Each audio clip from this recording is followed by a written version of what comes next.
तो चलिए आज बात करते हैं भारत की नई नेशनल एजुकेशन पॉलिसी 2020 की।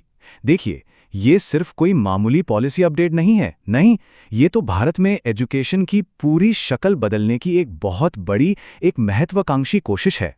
तो आज हम क्या क्या देखने वाले हैं?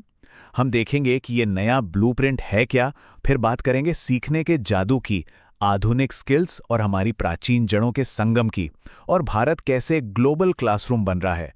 और हाँ, आखिर में हम उन चुनौतियों को भी समझेंगे जो जमीन पर हैं। मतलब हम एक स्टूडेंट की तरह उसके स्कूल के पहले दिन से यूनिवर्सिटी तक का पूरा सफर तय करेंगे।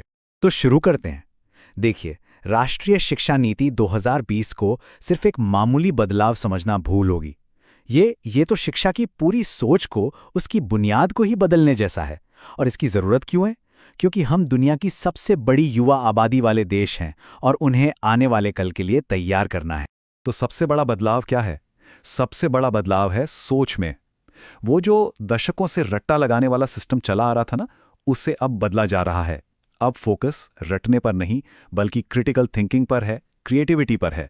मतलब बच्चे असल दुनिया की प्रॉब्लम्स को सुलझाना सीखें, सिर्फ किताबी बातें रटना नहीं। तो ये सफर शुरू कहाँ से होता है? ये शुरू होता है बिल्कुल शुरुआत से, बच्चों के पहले कुछ सालों से। हम बात कर रहे हैं 3 से 8 साल के बच्चों की, जहां सीखने की सबसे मजबूत नींव रखी जाती है। और यहां का तरीका बड़ा मजेदार है, खेल खेल में पढ़ाई।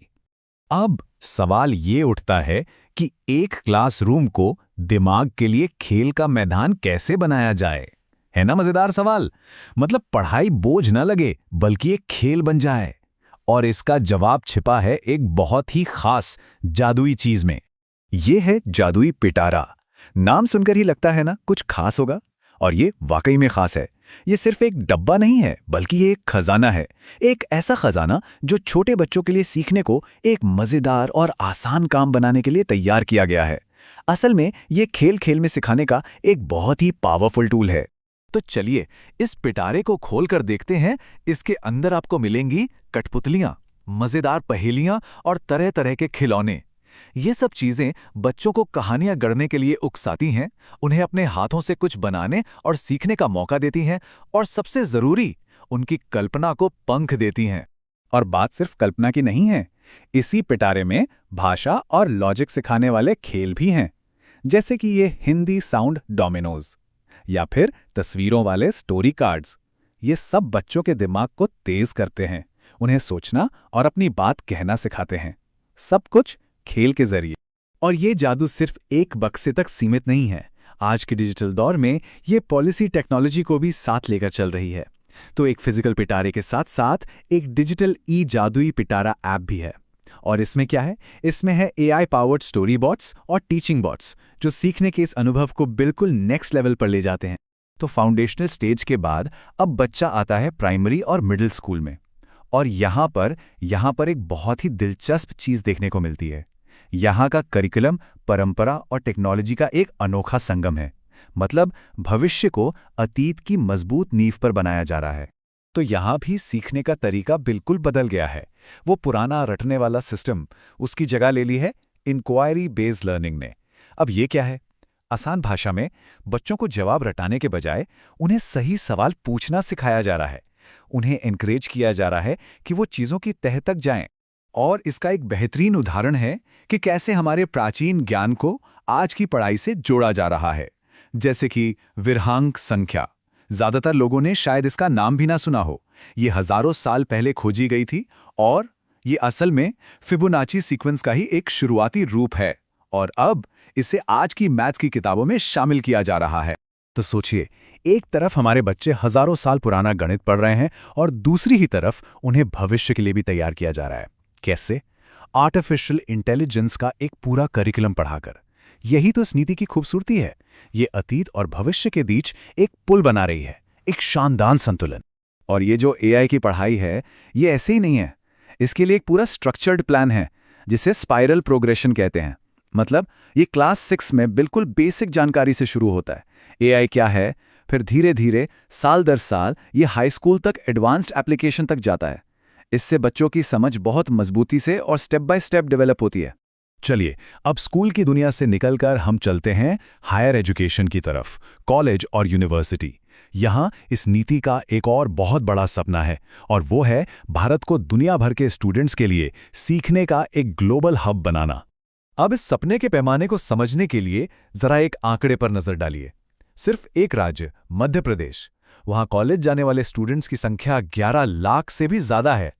सोचिए पूरे देश में यह संख्या कितनी बड़ी होगी। ये सिर्फ एक नंबर नहीं है, यह हमारी युवा शक्ति है और इसी शक्ति के लिए दुनिया के बेस्ट मौके भारत में लाने की बात हो रही है। तो सवाल है, दुनिया की टॉप यूनिवर्सिटीज भारत में क्यों आएंगी? भाई इसके लिए सरकार सिर्फ उन्हें बुला नहीं रही, बल्कि कई तरह के इंसेंटिव्स भी दे रही है, जैसे कि उनके कैपिटल एक्सपेंडिचर पर 25% की सब्सिडी, जीएसटी से छूट, सस्ती बिजली और भी बहुत कुछ। मतलब उनके लिए एक बहुत अच्छा माहौल तैयार किया जा रहा है। और हाँ, ये सब सिर्फ बातें नहीं है, ये जमीन पर उतर भी चुका है।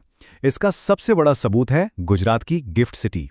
ये भारत का नया ग्लोबल फाइनेंशियल हब है और यहीं पर ऑस्ट्रेलिया की डीकन यूनिवर्सिटी और यूनिवर्सिटी ऑफ वोllongong जैसी बड़ी बड़ी यूनिवर्सिटीज अपने कैंपस खोल चुकी हैं और काम भी कर रही हैं। अब इतनी अच्छी अच्छी बातें तो हो गईं, लेकिन हमें ये भी मानना होगा कि इतना बड़ा बदलाव लाना बच्चों का खेल नहीं है ना?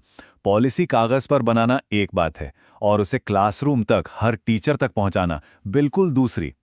और इसमें जो सबसे बड़ी रुकावट आती है वो है हमारा ह्यूमन एलिमेंट, यानी लोगों की सोच। रिसर्च में कुछ आम तरह की मानसिकताएं पहचानी गई हैं जो इस बदलाव के रास्ते में आ सकती हैं।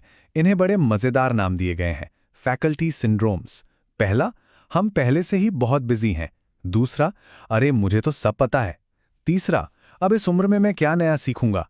और चौथा, जो शायद सबसे आम है, बहुत देखे ऐसे सुधार, मतलब पहले भी बहुत कुछ आया गया, होता कुछ नहीं है। लेकिन इन चुनौतियों के बावजूद इस पॉलिसी की जो आत्मा है वो हमें महात्मा गांधी के विचारों की याद दिलाती है। गांधी जी ने कहा था कि शिक्षा का मतलब सिर्फ पढ़ना लिखना नहीं है। शिक्षा वो है जो बच्चे के शरीर, मन और आत्मा तीनों का विकास करे। बिल्कुल इसी तरह गुरुदेव रविंद्रनाथ टैगोर का भी यही मानना था। वो कहते थे कि असली शिक्षा प्रकृति के बीच में होती है, जहां सीखना एक खुशी का अनुभव हो, कोई बोझ नहीं। और अगर आप देखें तो ये नई नीति कहीं ना कहीं इन्हीं महान विचारों को आज के ज़माने में फिर से जिंदा करने की एक कोशिश है। तो अंत में सवाल यहीं आके रुकता है कि क्या एक ऐसी पॉलिसी जिसकी प्रेरणा हमारी हजारों साल पुरानी जड़ों में है, वो भारत के 140 करोड़ लोगों को एक ऐसे भविष्य के लिए तैयार कर पाएगी जिसे आर्टिफिशियल इंटेलिजेंस चला रहा होगा? ये एक बहुत बड़ा सवाल है और इसका जवाब हमें आने